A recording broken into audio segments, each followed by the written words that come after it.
تو آپ بالکل امام کے ساتھ سامنے بیٹھ کر آپ حج کر سکتے ہیں سکون کے ساتھ۔ بس وضو قائم رکھنا یہ ایک وہاں چیلنج ہوتا ہے کیونکہ وہاں پہ انتظامات نہیں ہوتے۔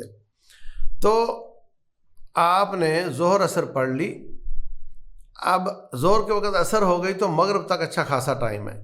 یہ پورے حج کا لب لباب ہے، یہ اس کا مغز ہے، یہ اس کا جوہر ہے۔ رسول اللہ صلی اللہ علیہ وسلم فرماتے ہیں الحج عرفہ، حج ہے ہی عرفات کا نام۔ جو لوگ عرفات کے میدان سے باہر پلوں کے نیچے بیٹھے رہتے ہیں ان کا حج نہیں ہوتا۔ اور ظہر، عصر، مغرب، عشاء، فجر تک، یعنی 10 تاریخ سے پچھلی جو رات ہے اس تک بھی اگر کوئی شخص کسی طریقے سے عرفات کے اندر آ گیا اس کا حج ہو جاتا ہے، لیکن اگر نہیں آیا تو اس کا حج قبول نہیں ہوتا۔ مریضوں کو بھی وہ چکر لگواتے ہیں کسی شکل میں تاکہ ان کا حج قبول ہو جائے۔ تو یہ وقت اتنا زبردست ہے، رسول اللہ صلی اللہ علیہ وسلم فرماتے ہیں خیر الدعاء دعاء عرفہ، بہترین دعا شریعت اسلامیہ میں عرفات کی دعا ہے۔ وہ کون سی ہے؟ لا الہ الا اللہ وحدہ لا شریک لہ لہ الملک ولہ الحمد وہو علی کل شیء قدیر، یہ دعا عرفات کی دعا ہے۔ خیر ما قلت والنبیون قبلی، جتنا کچھ میں نے بولا اور جتنا سابقہ انبیاء نے بولا سب سے افضل جملہ یہ ہے جو عرفات کی دعا ہے۔ تو لبیک اللہم لبیک بھی پڑھیں گے اور یہ جملہ بھی بہت زیادہ پڑھیں گے، اور وہ جو عید کے دن ہیں عید کی تکبیرات بھی آپ پڑھ سکتے ہیں۔ اس کے علاوہ آپ لمبی لمبی دعائیں کریں، وہاں پر سستی نہیں کرنی، اس دن آرام نہیں کرنا، آپ نے کسی شکل میں نہیں کرنا، نیند آئے تو اس کو چٹک دینا ہے، منہ دھو لینا ہے، وضو دوہرا لینا ہے، خوب دعائیں کرنی ہیں اپنے لیے، رشتہ داروں کے لیے، رزق کے لیے، اولاد کے لیے، اولاد کی اصلاح کے لیے، امت اسلامیہ کے لیے بہت زیادہ دعائیں کرنی ہیں۔ ہم پر لوگوں کے بہت زیادہ احسانات ہیں، ان سب کے لیے دعائیں کرنی ہیں، بڑوں کے لیے، فوت شدگان کے لیے۔ تو کثرت سے دعائیں کریں، اپنے لیے اپنے گناہ معاف کروائیں۔ رسول اللہ صلی اللہ علیہ وسلم فرماتے ہیں اس دن شیطان اتنا ذلیل دیکھا جاتا ہے جتنا کبھی نہیں دیکھا جاتا، کہ میں نے جس بندے کو گناہ کرواتے کرواتے محنت کی دن رات اور 60 سال سے گناہ کروا رہا تھا، اس کو اللہ نے معاف کر دیا، اس کے سارے گناہ معاف ہو گئے اور میری ساری کمائی کھٹائی میں پڑ گئی۔ بہت ذلیل ہوتا ہے۔ تو ہم نے اس دن خوب محنت کرنی ہے اور بہت زیادہ دعائیں کرنی ہیں، بہت زیادہ رابطے گھر میں نہیں کرنے، ٹیلی فون پر، فیس بک پہ، اس پہ نہیں وقت گزارنا۔ اتنا میسج کر دو گھر میں کہ میں خیریت سے پہنچ گیا ہوں، بس۔ باقی اپنے رب سے باتیں کرنی ہیں، یہ موقع بار بار نہیں ملتے۔ تو آپ نے اس میں بہت محنت کرنے کے بعد جب مغرب کا وقت ہو جائے گا تو اب آپ نے وہاں سے واپسی کا راستہ لینا ہے۔ رسول اللہ صلی اللہ علیہ وسلم کو ایک شخص کہتا ہے الصلاۃ یا رسول اللہ، مغرب کا وقت ہو گیا اللہ کے نبی علیہ الصلاۃ والسلام۔ آپ نے فرمایا الصلاۃ امامک، نماز یہاں نہیں پڑھنی، وہ واپس مزدلفہ پڑھنی۔ منا سے چلے سیدھے عرفہ، عرفہ سے واپسی پہ مزدلفہ رکنا ہے۔ مزدلفہ میں خیمے نہیں لگائے جاتے، وہاں پر اوپن گراؤنڈوں میں بڑے بڑے کارپٹ بچھے ہوتے ہیں، بڑے زبردست قسم کے۔ تو آپ نے آنا ہے اور آ کر سو جانا ہے۔ مغرب عشاء پڑھنی، مغرب کی 3 رکعتیں اور عشاء کی 2 رکعتیں، اور اگر ہمت ہو تو رات وتر تہجد یہ پڑھنی ہے، اور آپ نے سو جانا ہے۔ تو صبح آپ نے اگلے دن بہت کام کرنے ہیں، اس لیے آرام کرنا زیادہ اچھا ہے۔ عرفات سے واپسی ریل سے بھی ہوتی ہے، مگر اس میں چڑھنے کے لیے بہت رش ہوتا ہے۔ بسوں پر بھی ہوتی ہے مگر وہ بہت ٹریفک میں جام ہو جاتی ہیں۔ پیدل بھی ہوتی ہے اور پیدل مشکل کام ہے۔ کبھی وہاں بائکیے بھی چلتے ہیں، گورنمنٹ کے لائسنس کے ساتھ بائکیا چلتا ہے، موٹر سائیکل والا، 150 ریال 200 ریال لیتا ہے وہ، اور آپ کو 15 منٹ میں مزدلفہ پہنچا دیتا ہے، اور کہیں نہیں جانا، جہاں آپ کھڑے وہیں سے اٹھا لے گا۔ تو یہ بڑا زبردست ہے اگر آپ اس پر بیٹھ سکیں تو بہر صورت مزدلفہ میں آپ نے 2 نمازیں پڑھی اور تہجد پڑھی اور سو گئے۔ فجر پڑھنے کے بعد آپ نے اذکار کرنے ہیں۔ فَإِذَا أَفَضْتُم مِّنْ عَرَفَاتٍ فَاذْكُرُوا اللَّهَ عِندَ الْمَشْعَرِ الْحَرَامِ، جب تم عرفات سے واپس لوٹو تو مشعر حرام کے پاس اللہ کو یاد کرو۔ تو جو مسجد مزدلفہ ہے وہیں پہ مشعر حرام ہے، کہیں بھی آپ بیٹھ جائیں، بس جو اسفلٹ والی روڈ ہوتی ہے لک والی، اس پہ نہیں لیٹنا آپ نے۔ وہ آپ کو لگ رہا ہوگا کہ ابھی تو دور تک دنیا سو رہی ہے تو میں تو کافی سیف ہوں، تو اس پہ کوئی بندہ سیف نہیں ہوتا، پیچھے سے ریلا آتا ہے اور سب کو دبا دیتا ہے۔ ویسے تو آج کل کہیں وہ سونے دیتے بھی نہیں، لیکن بہرحال آپ نے سیف ہو کر سونا ہے۔ اور صبح اٹھ کر فجر کے بعد صبح شام کے اذکار اور لبیک والا جملہ اور جو عید کی تکبیرات ہیں یہ کثرت سے کرنی ہے، دعائیں کرنی ہے یہاں تک کہ سورج چڑھ جائے۔ اس کے بعد اب عید کا دن آ چکا ہے، آپ نے 4 کام کرنے ہیں۔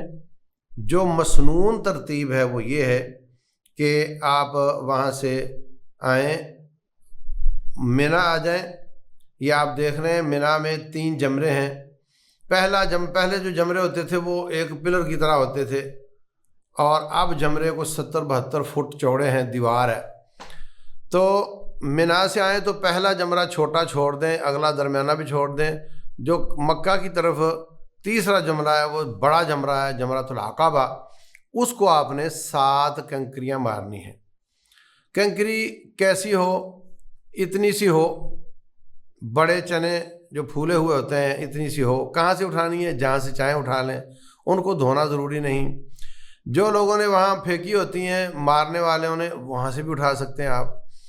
اور وہاں پر آج کل رش نہیں ہونے دیتے، کوئی معذور ہو ویل چیئر پر بھی ہو تو وہ کنکریاں مار سکتا ہے۔ آج کل وہاں بڑے سخت انتظامات ہوتے ہیں، 1 وے ٹریفک ہوتی ہے اور کوئی پریشانی نہیں ہوتی۔ اگر آپ مکہ سے آ کر مارنا چاہتے ہیں تو گھوم کر مینا کی طرف سے ہی جانا ہوگا، کیونکہ ٹریفک 1 وے ہے۔ اور اگر آپ مینا سے آ رہے ہیں تو سیدھے سیدھے جا سکتے ہیں۔ تو بہر صورت درمیانہ چھوڑ کر جو بڑا جمرہ ہے عید والے دن، اس کو آپ نے 7 کنکریاں مارنی ہیں۔ بسم اللہ اللہ اکبر پڑھ کر 1 2 3 4، اور اگر اس طرح ماریں تو یہ زیادہ اچھا ہوتا ہے۔ اس طرح ماریں تو پیچھے کسی اور کی کنکری آپ کے ہاتھ کو لگ سکتی ہے، اور اگر آپ اس طرح ماریں تو یہ زیادہ اچھا ہوتا ہے۔ بہر صورت 7 کنکریاں مارنے کے بعد قربانی کرنی ہے۔ مینا میں جگہ جگہ پر قربانی کی جگہ بنی ہوتی ہے، اور وہاں آپ جائیں، جانور خریدیں۔ چھریاں بھی وہاں موجود ہوتی ہیں، اور آپ جانور ذبح کریں، اس میں سے کچھ بوٹیاں آپ اتار کر لیں اور پکا کر کھائیں، یہ مسنون کام ہے۔ لیکن 99% لوگ یہ ہمت نہیں کرتے، وہ کمپنیوں کو پیسے جمع کروا دیتے ہیں، ان کو میسج آ جاتا ہے کہ آپ کی قربانی ہو گئی۔ یہ بھی ٹھیک طریقہ ہے۔ تیسرا کام سار منڈوانا ہے۔ عورتوں نے 2-1 انچ بال نیچے سے کاٹنے ہیں، اور مردوں نے سار منڈوانا ہے، یا مشین پھیرنی ہے یا کینچی پھیرنی ہے، مگر کینچی سارے سر پر پھیرنی چاہیے، چند جگہوں پر کافی نہیں ہے۔ 3 کام ہو گئے آپ کے۔ اس کے بعد آپ چاہیں تو احرام اتار کر سادہ کپڑے پہن لیں، شلوار قمیص پہن لیں، اور آپ پر جتنی پابندیاں تھیں وہ ایک کے علاوہ ساری ختم ہو جاتی ہیں۔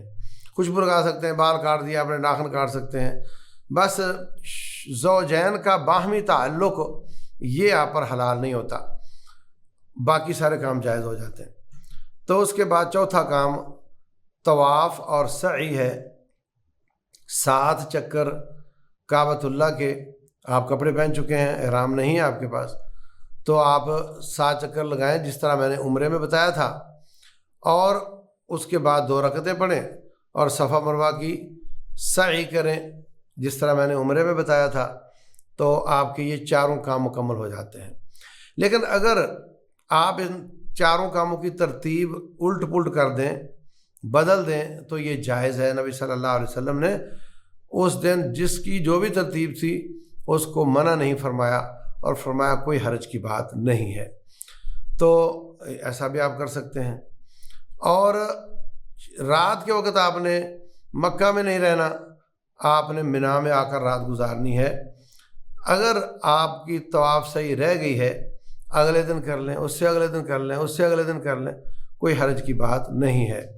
عورت ہے وہ مسجد میں نہیں جا سکتی، وہ لیٹ کر لے۔ مرد ہے بیمار ہو گیا، لیٹ کر لے۔ ذی الحجہ جب تک ہے، ابھی تو 11-12 تاریخ ہوئی ہے تو آخری ذی الحجہ تک آپ یہ طواف کو لیٹ کر سکتے ہیں، سعی کو لیٹ کر سکتے ہیں، کوئی حرج کی بات نہیں ہے۔ تو آپ نے 3 کام کیے، کپڑے پہن لیے۔ اگر رات ہو گئی ہے اور آپ طواف کرنا چاہ رہے ہیں تو ایک حدیث میں آتا ہے کہ آپ احرام کی چادر میں ہی وہ طواف کریں۔ تو بہر صورت یہ طواف سعی 4 کام کر کے جب آپ مینا واپس آتے ہیں تو مینا میں آپ نے رات گزارنی ہے۔ مغرب عشاء چاہے جہاں بھی آپ کو ہوئی پڑھ لی، آپ نے جمع کریں، قصر کریں، اور اس کے بعد رات تہجد پڑھیں اور تکبیرات احرام پڑھیں۔ لبیک اللہم لبیک جو آپ پڑھ رہے تھے وہ آپ کا بڑے جمرے کو کینکریاں مارتے وقت ختم ہو گیا تھا۔ جب آپ مینا آئے تھے عید والے دن تو پہلے 2 جمروں کو چھوڑ کر تیسرے کو آپ نے کینکریاں مارنی شروع کی تھیں، 7 کینکریاں۔ اس وقت لبیک والا جملہ مستقل طور پر ختم ہو گیا تھا اور باقی تکبیرات اور سبحان اللہ، الحمدللہ، اللہ اکبر، لا الہ الا اللہ، وہ باقی اذکار آپ کے چلتے رہیں گے۔ اب 10 تاریخ ختم ہوئی، 11 کی رات آ گئی، تو 11، 12، 13 3 تاریخیں آپ نے 2 کام کرنے ہیں۔ ایک کام یہ ہے کہ یہ راتیں آپ نے مینا میں گزارنی ہیں، اور دوسرا کام یہ ہے کہ روزانہ دن کے وقت ظہر سے لے کر مغرب تک کے وقت میں تینوں جمروں کو 7 کنکریاں مارنی ہیں۔ عید والے دن کا ٹائم تھا یہ طلوع آفتاب سے غروب آفتاب تک آپ نے کنکری مارنی تھی صرف بڑے جمرے کو، اور 11، 12، 13 تاریخ کو آپ نے تینوں جمروں کو 7 کنکریاں مارنی ہیں، اور وقت ہے ظہر سے لے کر مغرب تک کا۔ ایک کام کنکریاں مارنے کا ہے اور ایک رات گزارنے کا، کہ آپ نے رات گزارنی ہے مینا میں۔ دن کے وقت آپ ادھر ادھر گھوم سکتے ہیں، وہاں رات گزاریں آپ۔ تو جو لوگ ڈیوٹی پر ہوتے ہیں ان کے لیے رات گزارنے میں بھی گنجائش بن جاتی ہے، اور جو لوگ ڈیوٹی پر ہوتے ہیں یا بیمار ہوتے ہیں یا کمزور ہوتے ہیں، وہ کسی کو بولیں کہ میری طرف سے کینکریاں مار دے، تو وہ بھی اس کی بھی گنجائش ہے، کوئی آپ کی طرف سے کینکریاں مار سکتا ہے، اگرچہ آج کل سہولت بہت ہے، ہر شخص کے بس میں ہے کہ وہ جا سکتا ہے۔ تو یہ 2 کام اگلے 3 دنوں میں آپ نے کرنے ہیں۔ جو شخص 12 تاریخ کو مغرب سے پہلے مینا سے نکل جائے، وہ 13 تاریخ اس کی معاف ہو سکتی ہے، وہ 13 تاریخ کو وہاں نہ رہے، وہ اپنے ہوٹل پہ آ جائے۔ اور اگر وہ 12 تاریخ کو مغرب سے پہلے وہاں سے نہ نکل سکا تو پھر اس پر لازم ہے کہ اگلی رات مینا میں گزارے اور اگلے دن کینکریاں مار کر وہاں سے آئے۔ نبی صلی اللہ علیہ وسلم نے 3 دن وہاں گزارے ہیں، آج کل 95% لوگ 2 دن گزارتے ہیں۔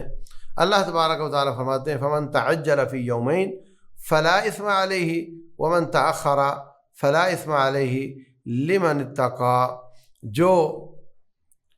جو وہاں 2 دن گزارے اس پر بھی کوئی گناہ باقی نہیں رہتا، اور جو 3 دن گزارے اس کے بھی سارے گناہ معاف ہو جاتے ہیں، یا اس پر بھی کوئی حرج نہیں ہے جو وہاں سے تقوی کا زاد راہ لے کر آتا ہے۔ تو بہر صورت اس طریقے سے آپ کا حج مکمل ہو جاتا ہے۔ اس کے بعد ایک کام ہے کہ جب بھی آپ نے مکہ چھوڑنا ہے آپ نے طواف کرنا ہے، 7 چکر اور 2 رکعتیں نماز اپنے کپڑوں میں۔ جب بھی آپ نے مکہ چھوڑنا ہے، فلائٹ آپ کی ظہر 2 بجے آپ نے مکہ سے نکلنا ہے، اور 5 بجے شام کی فلائٹ ہے مثال کے طور پہ، یا 6 بجے کی فلائٹ ہے، تو آپ نے 2 بجے مکہ سے نکلنا ہے، تو آپ 4 گھنٹے پہلے طواف کر لیں۔ لیکن ایسا نہیں کہ کل فلائٹ تھی اور آج آپ نے طواف وداع کر لیا، کل آپ نے مکہ چھوڑنا تھا، تو پھر وہ وداع نہیں ہوگا۔ وداع کا معنی ہے کہ آخری کام آپ کا طواف ہو، تو مکہ چھوڑنے سے 5-4 گھنٹے پہلے آپ وہ طواف کر لیں تو آپ کا طواف وداع ہوگا۔ طواف وداع جو ہوتا ہے اس میں ایک بات یہ سمجھو کہ اگر کسی کا عید والے دن والا طواف افادہ یا طواف زیارہ ابھی باقی تھا اور بیماری کی یا عذر کی وجہ سے وہ رہ گیا تھا، اور جس دن فلائٹ ہے اس دن ہی اس نے وہ کیا ہے عید والا، تو پھر وہی اس کا طواف وداع بن جائے گا، اس کو الگ سے طواف وداع کرنے کی ضرورت نہیں۔